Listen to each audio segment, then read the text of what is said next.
Coucou Isabella. Coucou les 5 kids. Coucou les amis. Coucou Anton. Tu t'es bronzé Anton?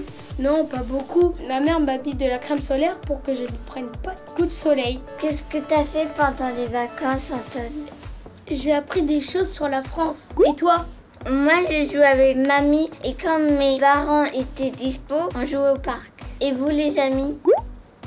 Peut-être qu'il y en a qui sont encore en vacances comme Kent et Kaina. On m'a prié. Merci Jésus pour l'aventure que nous avons. Merci parce que tu as rentré dans nos cœurs. Et merci pour la sagesse. Amen. Amen.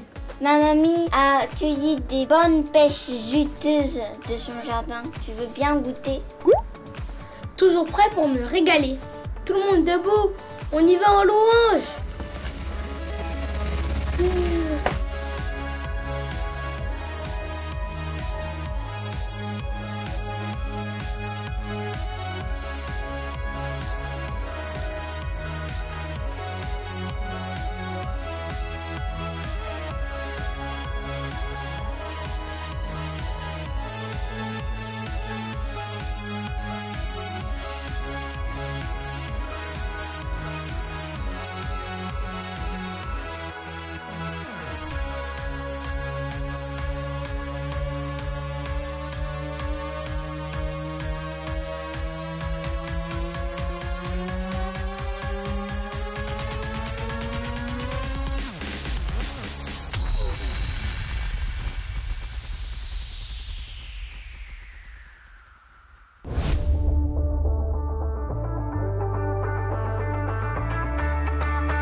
Connais-tu celui appelé Sauveur? Connais-tu son amour parfait?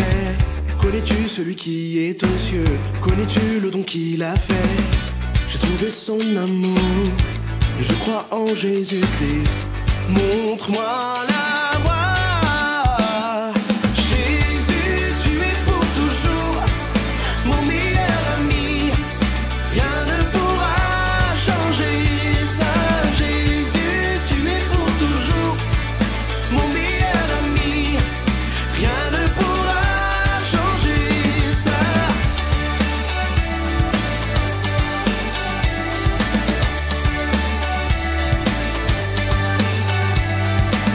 Je crois en celui appelé Sauveur, je crois qu'il est ressuscité. Je crois que je vivrai à jamais, je crois que mon roi reviendra. J'ai trouvé son amour, et je crois en Jésus-Christ. Montre-moi la voie. Jésus, tu es pour toujours mon meilleur ami. Rien ne pourra changer ça. Jésus, tu es pour toujours mon meilleur ami. Rien ne pourra changer ça. Rien ne pourra changer ça. Rien ne pourra changer ça. Rien ne pourra changer ça. Rien ne pourra changer ça. Jésus, tu es pour toujours mon meilleur ami. Rien ne pourra changer ça. Jésus, tu es pour toujours mon meilleur ami. Rien ne pourra changer ça. Tu es pour toujours mon meilleur ami. Oh, rien ne pourra changer. Jésus, tu es pour toujours mon meilleur ami. Rien ne pourra changer ça. Jésus, tu es pour toujours mon meilleur ami. Rien ne pourra changer ça.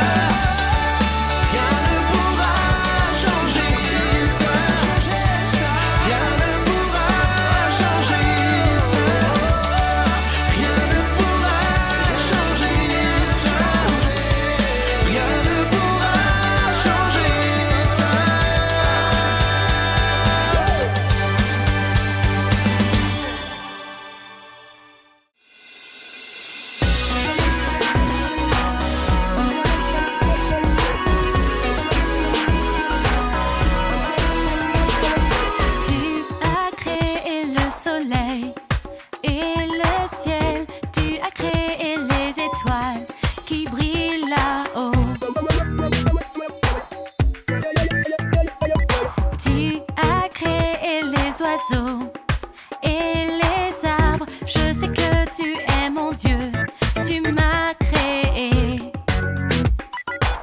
Es-tu prêt à chanter? 1, 2, 3, 4. Chante, chante, chante. Chante un chant d'amour. Je t'aime Jésus, je t'aime Jésus. Chante, chante, chante. Chante un chant d'amour. Je t'aime Jésus, je t'aime Jésus.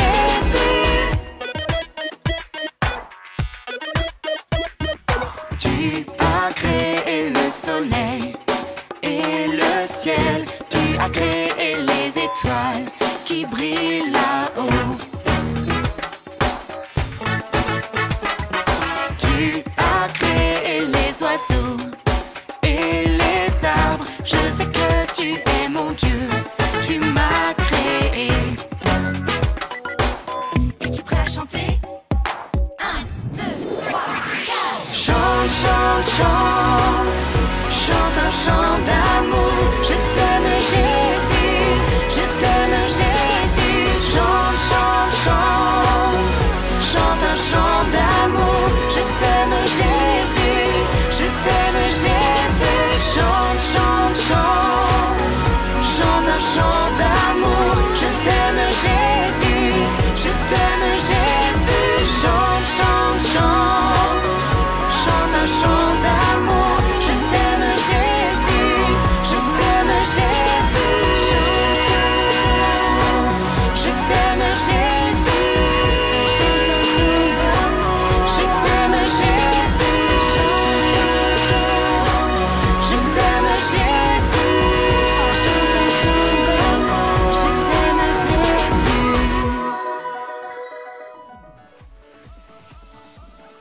Oh non, ne faisons pas de bruit. Mamie fait dodo. Viens, on va dans la bibliothèque, on mangera après.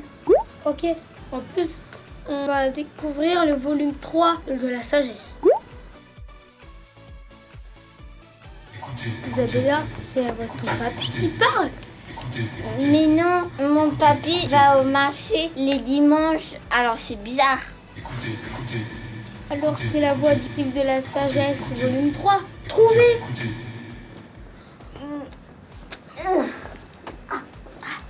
Il pèse.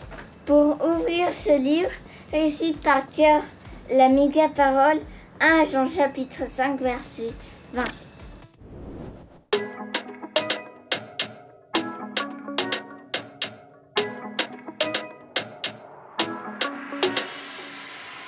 Nous le savons, le Fils de Dieu est venu. Il nous a donné l'intelligence pour connaître le vrai Dieu. Pour connaître le vrai Dieu. Nous le savons, le Fils de Dieu est venu.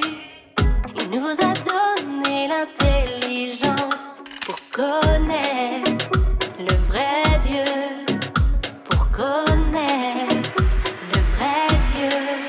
Et nous restons unis, unis au vrai Dieu, par son Fils Jésus, Jésus-Christ.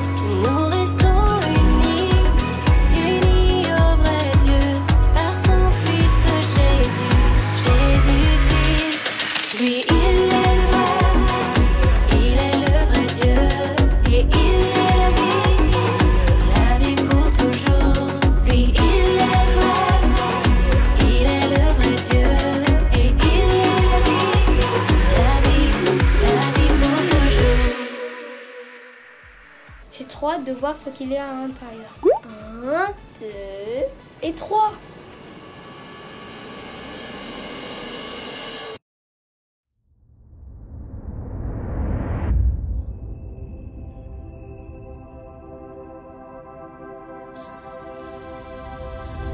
Bonjour les amis, bienvenue à Hillsong Kids. J'espère que vous allez bien et que vous avez passé une super semaine. Et surtout, que vos vacances d'été se passent super bien. À Hillsong Kids, nous allons commencer un nouveau voyage dans la Bible à la découverte des paraboles. Qu'est-ce que c'est que les paraboles? Eh bien, c'est une très bonne question. C'est ce que nous allons découvrir ensemble aujourd'hui. Mais avant, je vous propose de vous raconter une histoire. Et pas n'importe quelle histoire. Une histoire que nous allons construire ensemble. Pour cela, j'ai fait appel à 3 kids très spéciaux, André, Johanna et Maëva. Pourquoi très spéciaux? Parce que ce sont aussi mes neveux. J'aurais besoin de leur aide pour construire mon histoire. Et j'aurais besoin de leurs idées pour trouver un prénom, un lieu ou un endroit, un jour de la semaine, une couleur et aussi une nourriture. Alors, je vais appeler tout de suite André. Allô André?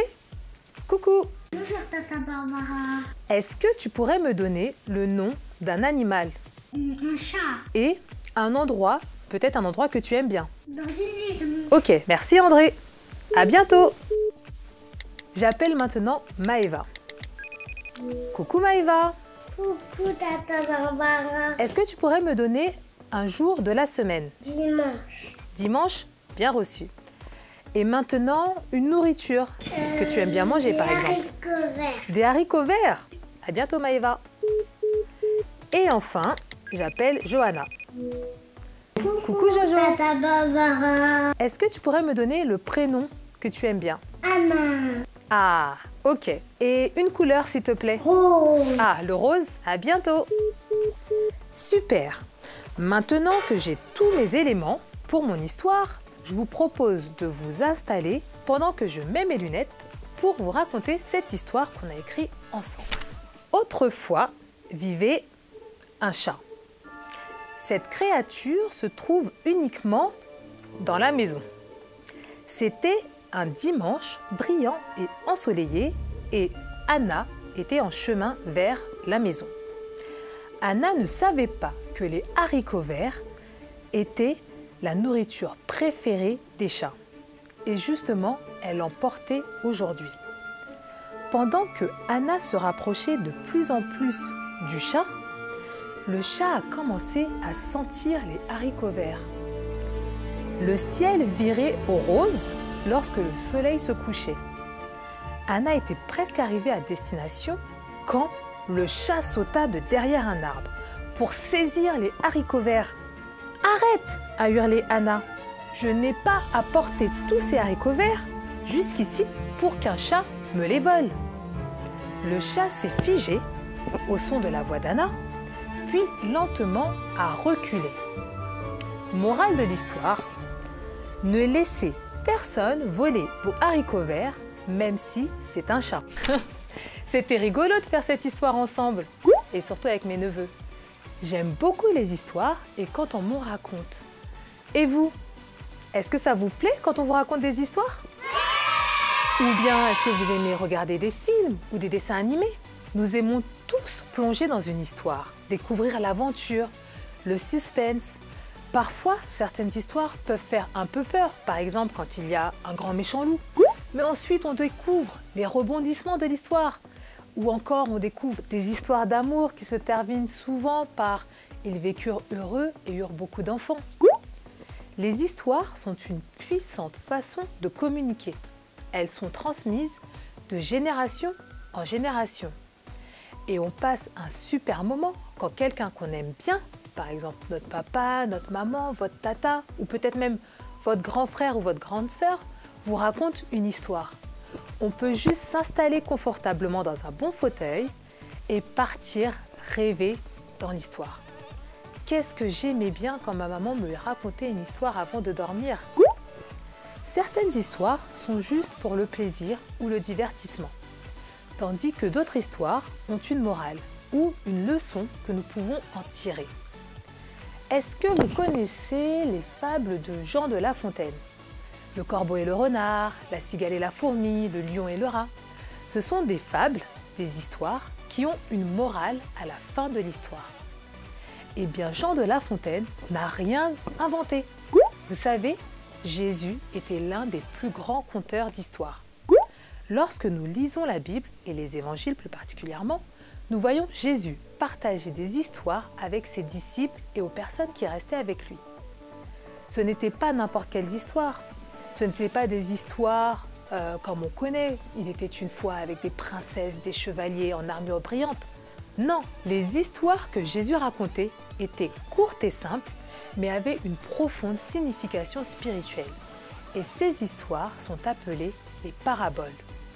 Il utilisait des histoires pour illustrer tout ce qu'il voulait enseigner et pour aider les gens à comprendre la nouvelle façon de vivre. Dans la Bible, dans Marc 4, versets 33 à 34, il est écrit « C'est par beaucoup de paraboles de ce genre qu'il leur enseignait la parole, selon ce qu'ils étaient capables d'entendre. Il ne leur parlait point sans parabole, mais en particulier, il expliquait tout à ses disciples. » À l'aide de nombreuses histoires, Jésus a transmis la parole à ceux qui étaient avec lui. Jésus ne racontait pas des histoires juste pour distraire les gens. Ces histoires avaient une puissante signification spirituelle qui changeait l'esprit, mais aussi le cœur de ceux qui l'écoutaient. Nous pouvons lire la sagesse de ces histoires dans nos Bibles aujourd'hui. Et je vous propose tout de suite de découvrir une parabole racontée par Jésus dans la méga histoire du jour. À tout de suite! Il y avait autrefois 2 voisins, dit Jésus. Ils avaient tous 2 acheté un terrain parfaitement proportionné pour construire la maison de leurs rêves. L'un des voisins était un homme très sage. Il a utilisé de la roche et du béton, un matériau bon et solide, pour que sa maison soit construite sur des fondations solides. Peu de temps après qu'il eut achevé sa maison et emménagé, une grande tempête s'abattit sur sa ville. Les pluies tombaient, les ruisseaux et les rivières montaient, les vents hurlants frappaient la maison de l'homme avec une grande force. Mais elle ne bougeait pas, la maison est restée immobile. Elle est restée intacte, sans aucun dommage, tout cela parce qu'elle était construite sur un fondement solide. Puis Jésus a expliqué ce que cela signifiait. Tous ceux qui entendent mes paroles et les mettent en pratique sont exactement comme ce sage qui a construit sa maison sur le rocher. Il ne se contente pas d'entendre mes paroles, mais il les met en pratique. Cet autre voisin était un homme insensé. Au lieu d'utiliser de la roche et du béton pour ses fondations, il a utilisé du sable. Il a fait des économies. Bien sûr, la maison était belle quand elle était terminée, mais était-elle construite pour durer ? La même tempête qui a frappé la maison de l'homme sage a également frappé la maison de l'homme insensé. Les pluies sont tombées, les ruisseaux et les rivières se sont levés et les vents hurlants ont frappé la maison avec force. Mais elle n'a pas résisté aux éléments. La maison s'est effondrée.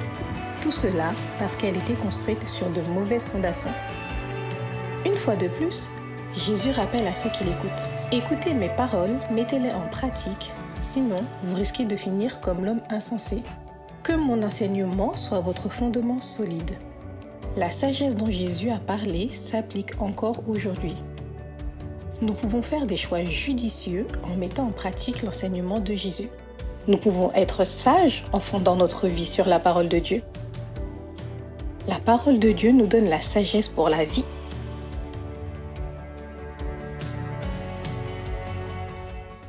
Waouh, quelle super histoire! Cela me fait penser un petit peu aux 3 petits cochons qui ont construit leur maison. Mais dans l'histoire qu'a raconté Jésus, il y avait 2 voisins.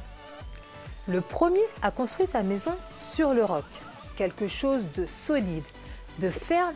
Alors, quand il y a eu de la tempête, du vent et de la pluie, la maison ne s'est pas écroulée parce que les fondations de la maison étaient très solides.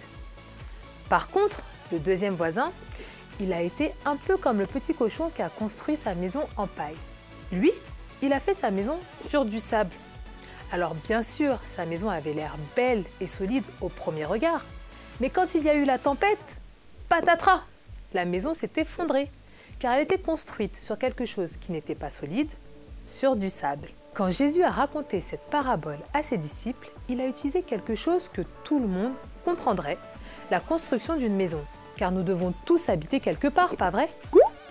Il a expliqué que toutes les personnes qui entendent la parole de Dieu et la mettent en pratique est exactement comme cet homme sage qui a construit sa maison sur le roc. N'écoutez pas uniquement la parole, mais mettez-la aussi en pratique. C'est-à-dire que quand vous allez à l'église ou que vous lisez votre Bible et que vous apprenez des choses nouvelles sur comment vivre comme Dieu veut que vous vivez, il est sage de fonder votre vie sur la parole de Dieu, et de suivre ces conseils que la Bible nous donne sur comment vivre nos vies. En revanche, l'autre voisin a voulu faire sa maison rapidement et il ne s'est pas préoccupé des fondations. Il a construit sa maison sur le sable. Jésus a dit, « Ceux d'entre vous qui entendent mon enseignement mais qui décident de ne pas la mettre en pratique sont exactement comme l'autre voisin. Quand la tempête arrive, les fondations ne sont pas assez solides. Alors, la maison est détruite. » Il ne suffit pas seulement de connaître la parole de Dieu, mais il faut aussi la mettre en pratique. La sagesse dont Jésus a parlé s'applique encore aujourd'hui. Nous pouvons faire des choix sages en mettant l'enseignement de Jésus en pratique. Nous pouvons être sages en construisant nos vies sur la parole de Dieu. La parole de Dieu nous donne la sagesse pour la vie. Quand nous regardons un grand arbre, plein de feuilles vertes et de grandes branches, il y a toute une partie de l'arbre que nous ne pouvons pas voir. Au fond de l'arbre, en dessous de la surface, il y a beaucoup de racines. Les racines d'arbre sont ancrées à l'arbre, mais aussi dans le sol pour pouvoir le nourrir et pour pouvoir absorber l'eau du sol et nourrir l'arbre afin qu'il puisse grandir et devenir grand et fort. La parole de Dieu nous donne la sagesse pour nos vies. Elle dit que nous sommes, vous et moi, comme des arbres. Dans Jérémie 17, nous lisons deux façons de construire notre vie. Une en faisant confiance aux hommes ou l'autre en faisant confiance en Dieu et en mettant notre foi en Dieu. Quand nous faisons confiance à l'homme ou dans la sagesse du monde, par exemple dans l'argent ou dans l'opinion de ce que les gens pensent de nous, cela nous rend un peu comme un buisson sec. C'est-à-dire que nos racines ne sont pas ancrées dans la terre, nous ne sommes pas nourris de la bonne façon et nous devenons secs comme cette plante. Mais quand nous mettons notre foi en Dieu, nous sommes comme un grand arbre planté près de l'eau. Dans Jérémie 17, verset 8, il est écrit « Il sera comme un arbre planté près des eaux, qui étend ses racines le long d'une eau courante, qui lorsque vient la chaleur ne la craint point, mais dont la feuille est verte et il n'est point en peine dans l'année de la sécheresse. Il ne cessera pas de porter du fruit. » Nous sommes alors en bonne santé. Nos racines sont fondées dans la parole de Dieu. Et nous sommes comme cette belle plante avec des feuilles vertes et nous pouvons porter du fruit ou une belle fleur, comme ici. À quel arbre voudriez-vous que votre vie ressemble?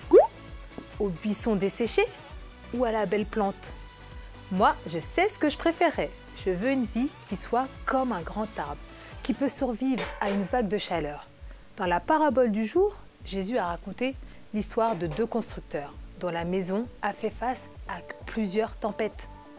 La vérité est que dans la vie, nous allons peut-être faire face à quelques tempêtes, quelques vagues de chaleur, des circonstances dures, des ennuis, des maladies, des désastres inattendus comme par exemple la pandémie que nous vivons actuellement. Nous pouvons soit être anéantis par ces tempêtes ou ces vagues de chaleur, ou nous pouvons avoir la foi en Dieu et construire nos vies sur sa sagesse en restant debout. Parce que Jésus a dit dans Matthieu 7, verset 25, « Et la pluie est tombée, et les torrents se sont débordés. Les vents ont soufflé et ont fondu sur cette maison. Elle n'est point tombée, car elle était fondée sur le roc. » La sagesse de Dieu est le roc dans nos vies. C'est la bonne fondation pour construire nos vies. Avant de nous quitter, je vous propose un petit jeu, un quiz spécial. Je vais vous poser une question et il faudra prendre la bonne pause en fonction de la réponse que vous voulez répondre. Par exemple, si vous voulez répondre la réponse A, alors il faudra vous mettre en position de Superman, faire comme ça. Si vous voulez répondre la réponse B, alors il faudra vous mettre à quatre pattes ou accroupi. Et si vous voulez répondre la réponse C, alors il faudra faire le grand écart. Mais si c'est trop dur, vous pouvez juste vous allonger par terre. Ok? Allez, c'est parti! Question 1. Qu'est-ce qu'une parabole? Réponse A. Une parabole est une histoire de prince et princesse. Réponse B. C'est plus qu'une histoire. C'est une histoire qui nous donne la sagesse de Dieu pour nos vies. Ou réponse C. C'est un mouvement de danse hip-hop. Alors, la réponse est la réponse B. Jésus racontait des histoires courtes et simples, mais qui avaient une profonde signification spirituelle. Ces histoires sont appelées paraboles. Ce sont des images verbales qui aidaient les gens à comprendre une nouvelle façon de vivre et à comprendre la sagesse que Dieu veut nous donner pour construire nos vies. Les disciples ont demandé à Jésus pourquoi il utilisait ces histoires quand il leur parlait. Et Jésus a expliqué qu'il utilisait ces histoires pour aider les personnes à comprendre les mystères du royaume de Dieu. Passons à la question 2. Dans la parabole d'aujourd'hui, nous avons appris quelle est la meilleure fondation pour construire sa vie. Réponse A, la parole de Dieu. Réponse B, le sable. Ou réponse C, le béton. Réponse A.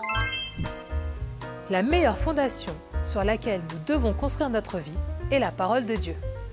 Parfois, les gens choisissent de construire leur vie sur toutes sortes de fondations. Cela peut être sur l'argent, la célébrité ou la popularité. Ils peuvent se fonder sur les conseils ou l'opinion des autres, sur la peur de l'avenir ou encore sur le fait de croire que pour être heureux, il faut tout avoir, pouvoir tout acheter. Le problème, c'est que ces choses peuvent disparaître en un instant, en un claquement de doigts. Pouf! Comme dans l'histoire du jour, avec le sable, dans une tempête. Ces choses sont emportées par la tempête et la maison s'écroule. Le seul fondement pour que notre vie soit sûre est la parole de Dieu. La parole de Dieu nous donne la sagesse pour notre vie. Elle nous montre comment vivre et comment aimer. Une vie construite sur ce fondement peut résister à toutes les tempêtes. C'était trop bien aujourd'hui. Vous êtes trop forts. Vous avez tout bien retenu. Et on va terminer en priant ensemble. Merci mon Dieu pour ta parole. Merci pour ta sagesse. Merci parce que tu éclaires nos chemins. Tu diriges nos pas. Merci parce que, alors que nous fondons notre vie sur ta parole, nous pouvons faire face aux tempêtes et nous ne tomberons pas. Merci parce que tu es la fondation de notre vie. Je t'ai prié dans le nom puissant de ton Fils Jésus. Amen. À très bientôt pour de nouvelles aventures. Merci beaucoup Barbara pour ce message. Construire sur le rocher. Et non sur le sable. Il y a quelqu'un dans la bibliothèque? Viens,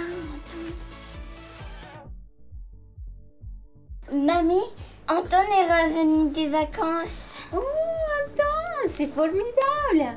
Qu'est-ce que vous avez découvert? Les paraboles sont des histoires que Jésus racontait. Waouh, magnifique! Ça vous dit un petit quiz? Oui! Allez! C'est l'heure du méga quiz. Prépare-toi à te pencher. 3, 2, 1, c'est parti! L'homme sage a construit sa maison sur le sable, le rocher, l'eau.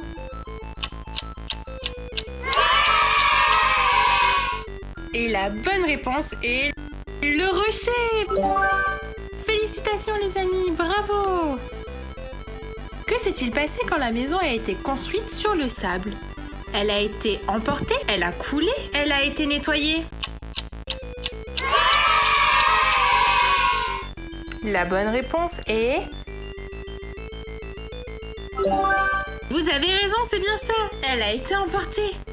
La méga idée du jour dit « La sagesse de Dieu est le pip de notre vie. Fondement, fontaine ou liberté ?» La bonne réponse est... Eh oui, la sagesse de Dieu est le fondement de notre vie. Qui nous a partagé le message aujourd'hui? Barbie, Barbara, Becky? Et la bonne réponse est... Et vous l'avez reconnu, c'était bien Barbara. La méga idée aujourd'hui est construire sur le sable, la terre, le rocher. La bonne réponse est... C'est bien le rocher. Vainqueur! As-tu réussi? C'est ma partie préférée. Mamie, est-ce qu'on peut prendre de bonnes poches? Oui, mais avant, ça vous dit de faire les activités ensemble? Oui, oui. Allez. Et aussi, de la nettoyer.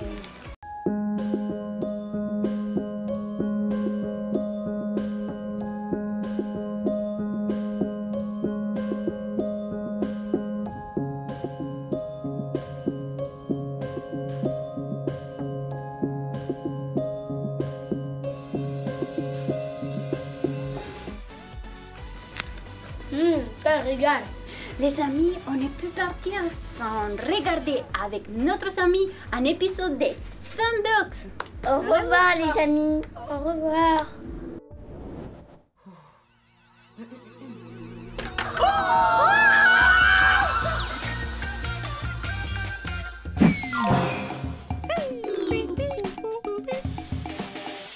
Hello, Sveiki, Sia. Hello, Sveiki, Sia. Oh. Oh.